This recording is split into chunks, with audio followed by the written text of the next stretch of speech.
معراج شریف کا جو واقعہ چل رہا ہے اس حصے کو شروع کرتے ہیں جس حصے کو ہم نے گزشتہ جمعۃ المبارک میں روکا تھا۔ آپ صلی اللہ علیہ وسلم کی سواری جب کہ آپ صلی اللہ علیہ وسلم براق پر سوار ہوئے ہیں، اور براق کا معنی برق ہے، برق کا معنی بجلی ہے۔ اور جب آپ صلی اللہ علیہ وسلم اس براق پر سوار ہوئے تو وہ تیزی کے ساتھ آسمانوں، جس وقت وہ براق، علماء فرماتے ہیں کہ یہ جو زمین ہے، اس زمین نے براق کے قدموں کو تھام لیا۔ یہ زمین اپنی زبان حال سے عرض کرتی ہے کہ پروردگار، تیرا محبوب اتنا بڑا سفر کر رہا ہے اور آپ نے اپنے محبوب کو اس سواری پر سوار کر دیا جو سواری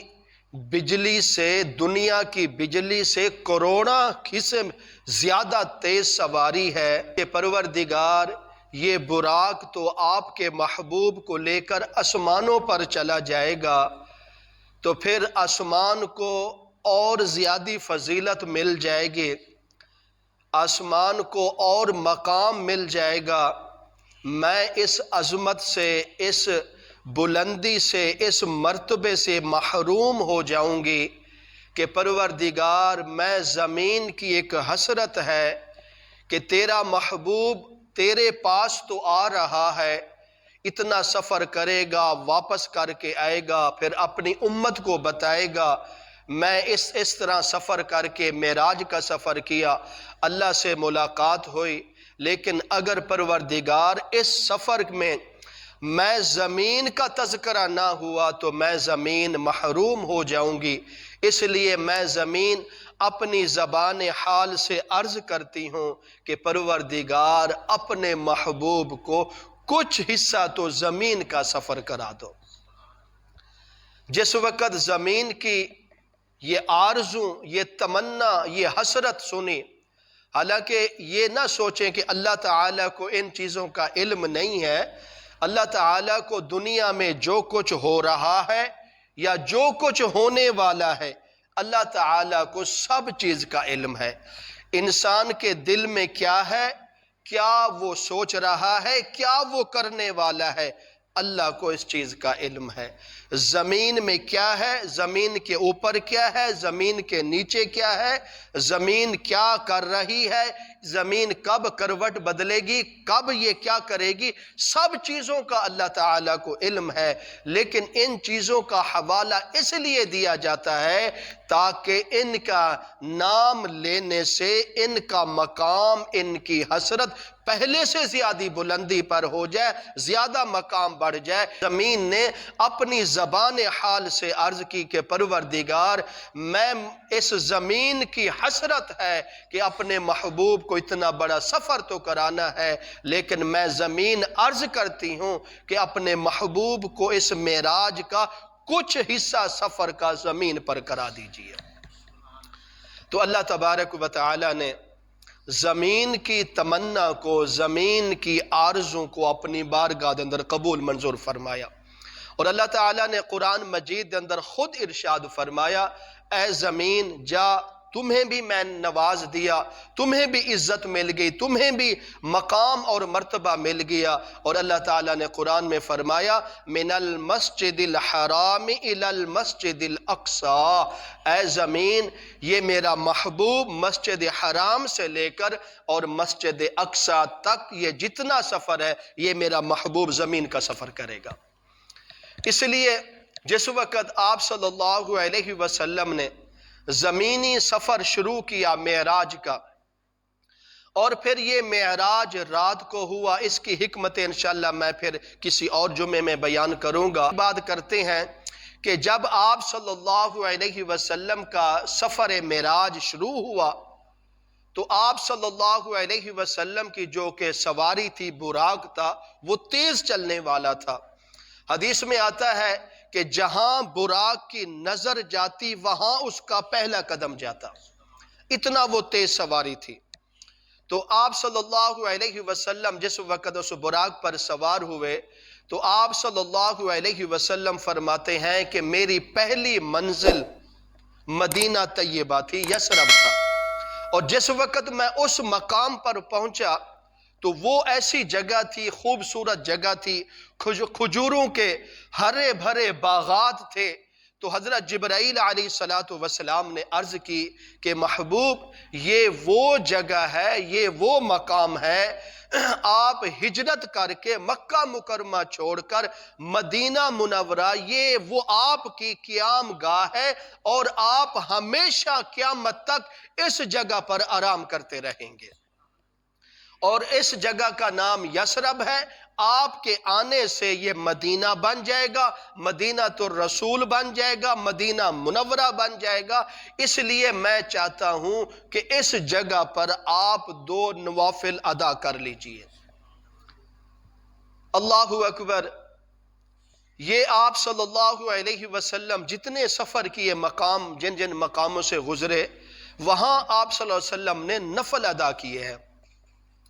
اس سے ایک سبق ہمیں ملتا ہے، وہ یہ ملتا ہے کہ حدیث میں بھی آیا ہے، آپ صلی اللہ علیہ وسلم کا بھی یہی فرمان ہے، جب انسان کوئی سفر کرے، جب بھی کسی کو کسی علاقے میں جانا ہو تو وہ کوشش کرے سفر کرنے سے پہلے نماز کا وضو کرے اور 2 رکعت نماز سفر یا شکرانے کے ادا کر لوے۔ تو جب 2 رکعت نماز نفل پڑھ کے نکلے گا تو اس کے لیے سفر میں بھی آسانی ہوئے گی، اور جب وہ اس منزل مقصود پر پہنچے گا اس کے لیے بھی آگے خیر وفیت ہوگی، اور یہ نوافل پڑھنے کی برکت سے اللہ تعالیٰ اس کو خیر وفیت کے ساتھ واپس بھی گھر لے آئیں گے۔ اور آپ صلی اللہ علیہ وسلم کا یہ ہمیشہ معمول رہا ہے،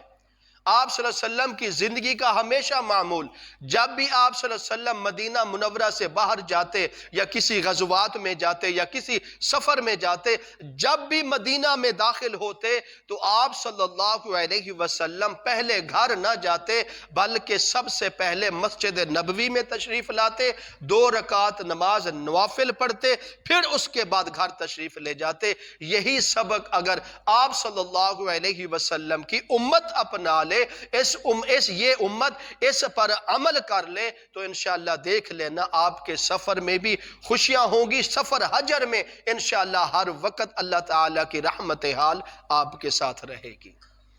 تو آپ صلی اللہ علیہ وسلم نے فرمایا کہ جس وقت اس کھجوروں والے باغ پر میری سواری پہنچی تو حضرت جبرائیل علیہ السلام نے عرض کیا کہ یا رسول اللہ صلی اللہ علیہ وسلم، یہ آپ کا آخری قیام گاہ ہے، آپ یہاں ہجرت فرما کر تشریف لے آئیں گے اور آپ یہاں پر رہیں گے، اور آپ کا روزہ مبارک بھی اس جگہ بنے گا، اور قیامت کے دن آپ یہیں سے اٹھائے جائیں گے، تو لہٰذا اس مقام پر آپ 2 رکعت نماز نوافل پڑھ لیں۔ تو آپ صلی اللہ علیہ وسلم نے اس یثرب شہر کے اندر، کھجوروں والے باغ کے اندر جہاں مدینہ تو رسول ہے، اس جگہ آپ صلی اللہ علیہ وسلم نے 2 رکعت نماز نوافل ادا کیا۔ اس کے بعد آپ صلی اللہ علیہ وسلم نفل پڑھنے کے بعد سواری پر سوار ہوئے، پھر اگلی منزل شروع ہو گئی۔ علماء فرماتے ہیں کہ جب آپ صلی اللہ علیہ وسلم تھوڑا آگے گئے تو آپ صلی اللہ علیہ وسلم کوہ طور پر جا کر رکے۔ کوہ طور آپ کو پتہ ہونا چاہیے، بلکہ علم میں بھی ہوگا کہ کوہ طور وہ پہاڑ ہے جس پہاڑ پر حضرت موسیٰ علیہ السلام، حضرت موسیٰ کلیم اللہ علیہ السلام اس پہاڑ پر کھڑے ہو کر ڈائریکٹ اللہ دے نال باتیں کرتے تھے، اللہ دے نال ہم کلام ہوتے، اللہ تعالی حضرت موسیٰ علیہ السلام سے باتیں کرتے اور حضرت موسیٰ علیہ السلام اللہ تعالی سے ڈائریکٹ باتیں کرتے۔ یہ وہ کوہ طور پہاڑ ہے۔ تو اس پہاڑ پر جس وقت آپ صلی اللہ علیہ وسلم پہنچے تو حضرت جبرائیل علیہ السلام نے عرض کی کہ یا رسول اللہ صلی اللہ علیہ وسلم، اس پہاڑ پر بھی آپ 2 رکعت نماز نفل ادا کر لیجئے۔ آپ صلی اللہ علیہ وسلم نے وہاں پر نفل پڑھے.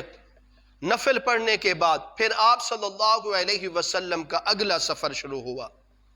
علماء فرماتے ہیں کہ آپ صلی اللہ علیہ وسلم کی تیسری منزل مدین کا شہر تھا. مدین اس شہر کو کہتے ہیں جہاں حضرت شعیب علیہ السلام کی قیام گاہ تھی. اور آپ صلی اللہ علیہ وسلم کو حکم ہوا کہ اے محبوب اس مقام پر بھی مدین کے شہر میں حضرت شعیب علیہ السلام کے شہر میں بھی آپ نفل پڑھ لیجئے, 2 رکعت نماز نفل ادا کر لیجئے تاکہ اس شہر کو آپ کے ملنے سے, قدم رکھنے سے اور زیادہ شان مل جائے. اگر آپ کو گزشتہ جمعہ کی باتیں یاد ہوں تو میں نے زمزم کے بارے میں کہا تھا کہ کیوں زمزم کو نسبت ہو رہی ہے, کیوں آپ صلی اللہ علیہ وسلم کا دل مبارک دھویا گیا. اس لیے دھویا گیا کہ زمزم کا پہلے مقام زیادہ ہے, آپ صلی اللہ علیہ وسلم سے جب اس کی نسبت ہوگی اس پانی کا اور زیادہ مقام بڑھ جائے گا.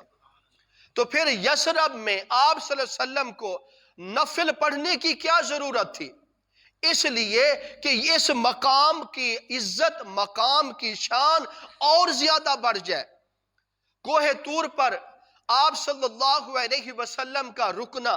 نوافل پڑھنا کیوں ضروری تھا؟ اس لیے کہ کوہ طور یہ نہ کہے کہ میں وہ پہاڑ ہوں جس پر حضرت موسیٰ علیہ السلام کے قدم لگے ہیں. حقیقتاً حضرت موسیٰ کے قدم لگنے سے اس پہاڑ کی شان زیادہ بڑھ گئی, اس پہاڑ کی بلندی میں اور اضافہ ہو گیا. لیکن اے کوہ طور, میں بھی کہتا ہوں اس وقت تک تیرا مقام رتبہ زیادہ بلند نہیں ہو سکتا جب تک میرے محبوب کے قدم نہ لگ جائے. اس لیے اللہ نے اپنے محبوب کے قدم کوہ طور پر بھی لگا دیے تاکہ اس کوہ طور کو پہلے تو ناز تھا حضرت موسیٰ علیہ السلام کے قدم لگنے کا, لیکن جس وقت آپ صلی اللہ علیہ وسلم کے قدم اس کوہ طور پر لگے اس پہاڑ کو اور ناز ہو گیا, اس پہاڑ کی اور شان بڑھ گئی, اس پہاڑ کی اور تمنا پوری ہو گئی. تو اس لیے آپ صلی اللہ علیہ وسلم ان مقامات سے گزر رہے ہیں. تو اس لیے جس وقت مدین کے شہر میں پہنچے تو وہاں بھی حضرت شعیب علیہ السلام کے مقام پر بھی آپ صلی اللہ علیہ وسلم نے 2 رکعت نماز نوافل ادا کیے تاکہ اس مقام, اس مدین شہر کو اور عزت مل جائے اور اس میں خوشی ہو جائے کہ صرف میرے سینے پر حضرت شعیب کے قدم نہیں لگے بلکہ اس محبوب کے بھی قدم لگ چکے ہیں جو محبوب سارے دونوں جہانوں کا سردار ہے گا. اس کے بعد مدین شہر پر آپ صلی اللہ علیہ وسلم نے 2 رکعت نماز نوافل ادا کیے. اس کے بعد اگلا سفر شروع کیا. علماء فرماتے ہیں کہ آپ صلی اللہ علیہ وسلم کی سواری اس مقام پر جا پہنچی جس کو بیت اللحم کیا جاتا ہے. بیت اللحم وہ مقام ہے جس کو حضرت عیسیٰ علیہ السلام کی ولادت کی جگہ کہتے ہیں. جس زمین کے اس خطے پر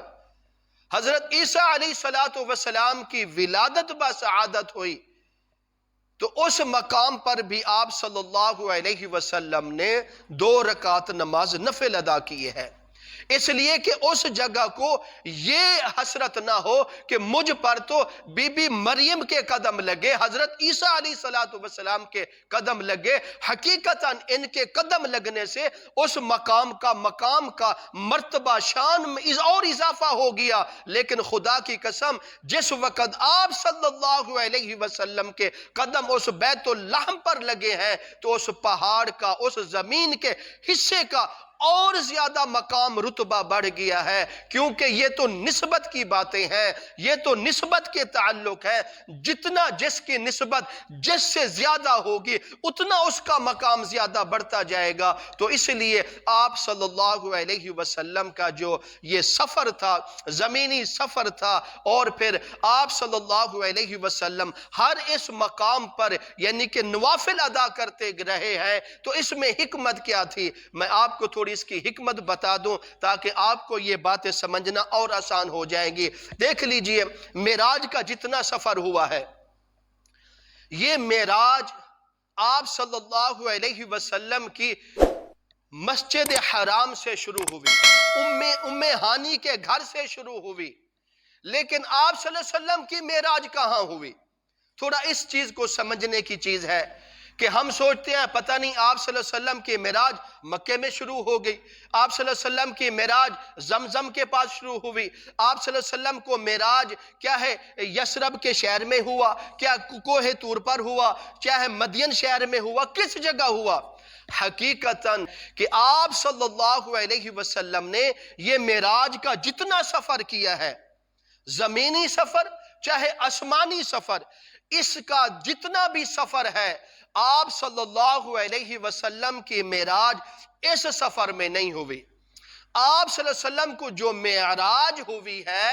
وہ اس مقام پر ہوئی ہے جس مقام پر آپ صلی اللہ علیہ وسلم اللہ کے سامنے بیٹھ کر اللہ کا دیدار کیا ہے۔ اللہ کے دیدار میں آپ صلی اللہ علیہ وسلم کی معراج ہو گئی ہے۔ اور پھر ان تمام چیزوں کی معراج علماء فرماتے ہیں کہ آپ صلی اللہ علیہ وسلم جن جن چیزوں سے گزرے ہیں، جن جن راستوں سے گزرے ہیں، یہ ان راستوں کی معراج ہوئی ہے۔ آپ صلی اللہ علیہ وسلم مسجد حرام میں گئے، مسجد حرام کی معراج ہو گئی۔ آپ صلی اللہ علیہ وسلم کا تعلق زمزم کے کنویں پانی کے ساتھ ہوا، زمزم کی معراج ہو گئی۔ پھر اسی طرح آپ صلی اللہ علیہ وسلم سواری پر بیٹھے تو آپ صلی اللہ علیہ وسلم جب سواری پر بیٹھنے لگے تو براق کی معراج ہو گئی۔ اسی طرح آپ صلی اللہ علیہ وسلم سب تو پہلے یثرب کے شہر میں داخل ہوئے تو اس یثرب کے شہر کی معراج ہوگی۔ آپ صلی اللہ علیہ وسلم کوہ طور پر گئے تو کوہ طور کی معراج ہو گئی۔ آپ صلی اللہ علیہ وسلم مدین کے شہر میں گئے، مدین شہر کی معراج ہو گئی۔ آپ صلی اللہ علیہ وسلم بیت اللحم پر گئے تو اس بیت اللحم کی معراج ہو گئی۔ اس طرح سمجھ لیں کہ جس راستوں پر آپ صلی اللہ علیہ وسلم گزر کر گئے ہیں ان راستوں کی معراج ہو گئی۔ جن چیزوں نے آپ صلی اللہ علیہ وسلم کو دیکھا ان کی معراج ہوگی، جس جگہ پر آپ صلی اللہ علیہ وسلم نے قدم رکھا ان جگہوں کی معراج ہوگی، جس جگہ آپ صلی اللہ علیہ وسلم نے نوافل ادا کیے اس جگہ کی معراج ہوگی، حتیٰ کہ جس راستوں پر گزرتے گئے ان راستوں کی معراج ہوتی گئی۔ اس لیے یہ سفر کرایا گیا ہے آپ صلی اللہ علیہ وسلم کو۔ اللہ تعالیٰ نے فرمایا من المسجد الحرام الى المسجد الاقصی، اے میرے محبوب یہ جو آپ زمینی سفر کر رہے ہیں یہ اس زمین والوں کو معراج ہو رہی ہے، جب آپ آسمانی سفر کریں گے تو پھر آسمان والوں کی معراج ہو جائے گی، لیکن آپ کی معراج اس وقت ہوگی محبوب جب آپ میرے سامنے بیٹھیں گے۔ اللہ اکبر۔ اسی طرح ان مقامات پر آپ صلی اللہ علیہ وسلم کا غزر ہوا اور ان مقامات کو معراج کا شرف ہوا۔ تو اس کے بعد جس وقت بیت اللحم پر آپ صلی اللہ علیہ وسلم نے 2 رکعت نماز نفل پڑھے تو علماء فرماتے ہیں یہ وہ مقام ہے، حضرت عیسیٰ علیہ السلام کی ولادت بسعادت کی جگہ ہے۔ اس کے بعد آپ صلی اللہ علیہ وسلم کی سواری آگے چلی۔ علماء فرماتے ہیں جس وقت آگے سواری چلی تو آپ صلی اللہ علیہ وسلم ایک ایسی قبر کے پاس گزرے ہیں، تو اس قبر کے جس وقت قریب گزرے ہیں تو آپ صلی اللہ علیہ وسلم نے دیکھا کہ اس قبر کے اندر حضرت موسیٰ علیہ السلام نماز کی حالت میں کھڑے ہیں، نماز پڑھ رہے ہیں۔ اللہ اکبر۔ سوچنے کی بات یہ ہے آپ صلی اللہ علیہ وسلم براق پر ہیں، آپ صلی اللہ علیہ وسلم اس قبر پر کھڑے نہیں، ٹھہرے نہیں، گزرے ہیں، اور حضرت موسیٰ علیہ السلام اپنی قبر میں ہیں، زمین کے اندر ہیں، لیکن آپ صلی اللہ علیہ وسلم نے خود دیکھ لیا کہ میں خود دیکھتا ہوں کہ حضرت موسیٰ علیہ السلام اپنی قبر میں کھڑے ہو کر نماز پڑھ رہے ہیں۔ دراصل یہ بات سمجھنے کی یہ ہے کہ یہ آپ صلی اللہ علیہ وسلم کا معجزہ ہے۔ آپ صلی اللہ علیہ وسلم کا معجزہ ہے کہ آپ صلی اللہ علیہ وسلم نے حضرت موسیٰ علیہ السلام کو قبر کے اندر کھڑے ہو کر نماز پڑھتے ہوئے دیکھ لیا، اور اپنی امت کو بھی بتا دیا کہ موسیٰ علیہ السلام اتنے جلیل القدر پیغمبر ہے، حالانکہ عبادت تو دنیا میں ہے، مرنے کے بعد عبادت نہیں ہوتی، لیکن حضرت موسیٰ علیہ السلام کو اس نماز سے، عبادت سے اتنی لگن تھی، اتنی محبت تھی، اتنی چاہت تھی کہ حضرت موسیٰ علیہ السلام اپنی قبر میں بھی نماز کی حالت میں کھڑے ہیں۔ اللہ اکبر۔ علماء فرماتے ہیں، اس سے ایک مسئلہ میں آپ کو بتا دوں، حدیث میں آتا ہے انسان جن جن چیزوں سے جتنی زیادہ محبت کرے گا، قبر میں اس کے لیے وہی سکون کا سامان ہوگا۔ نماز کی زیادہ محبت ہوگی تو قبر میں نماز والا راحت سکون آپ کو ملے گی، تلاوت کی زیادہ محبت ہوگی تو پھر قرآن کی برکت سے آپ کو قبر میں سکون ملے گا، ذکر اذکار کی محبت زیادہ ہوگی تو آپ کو ذکر اذکار والا سکون ملے گا۔ اس سے محبت سے مراد یہ ہے کہ صرف یہ نہ کہیں میں نماز سے محبت کرتا ہوں، قرآن سے محبت کرتا ہوں، ذکر اذکار سے محبت کرتا ہوں۔ محبت اپنی جگہ ہوتی ہے، لیکن اس کو اپنانا، اس پر عمل کرنا ضروری ہوتا ہے۔ نماز کی محبت اس وقت پوری ہوگی جب نماز ہم پڑھیں گے، قرآن کی محبت اس وقت مکمل ہوگی جب ہم قرآن پڑھیں گے، اس پر عمل کریں گے، ذکر اذکار اس وقت مکمل ہوگا جب ہم ذکر اذکار کریں گے اور پھر اس پر عمل کریں گے، اس وقت انسان کو یہ راحت ملے گی۔ اس لیے اگر آپ چاہتے ہیں دنیا میں بھی ہمیں سکون ملے، قبر میں بھی سکون ملے، آخرت میں بھی سکون ملے، آپ اس دنیا میں اس طرح زندگی گزارو کہ یہ ایک مسافر خانہ ہے، چند دن دی زندگی ہے، سب فنا ہو جائے گا، ختم ہو جائے گا۔ اگر کوئی چیز رہے گی یا رب رہے گا، یا رب دا محبوب رہے گا، یا اللہ کا یہ دین رہے گا۔ اس لیے ہر انسان کو چاہیے اگر قبر میں، حشر میں سکون چاہتے ہو تو اللہ کے حکم کے مطابق، آپ صلی اللہ علیہ وسلم کے حکم کے مطابق زندگی گزارنا تمہارا کام ہوگا، دنیا آخرت بہتر بنا دب کا کام ہوگا۔ اللہ اکبر۔ اس کے بعد آپ صلی اللہ علیہ وسلم کی سواری آگے گزری تو آپ صلی اللہ علیہ وسلم جب آگے گئے، آپ صلی اللہ علیہ وسلم نے ایک کھیتی دیکھی، اس میں عجیب طرح کا کام ہو رہا ہے۔ وہ کیا ہے کہ اس کھیتی میں بیج ڈالتے ہیں، فوراً وہ بیج تیار ہو جاتا ہے، فصلوں کی شکل تیار ہو جاتی ہے، پھر وہ فصلیں پک جاتی ہیں، فوراً اس فصلوں کو کاٹ دیا جاتا ہے اور اس کا گلہ ایک سائیڈ پر جمع کیا جا رہا ہے، ڈھیروں کا ڈھیر گلہ اس کا جمع ہو رہا ہے۔ آپ صلی اللہ علیہ وسلم نے یہ منظر دیکھ کر فرمایا کہ جبرائیل، یہ کھیتی باڑی کیا ہے؟ حالانکہ یہ نہ سمجھے کہ آپ صلی اللہ علیہ وسلم کو علم نہیں ہے، سب چیز کا علم ہے،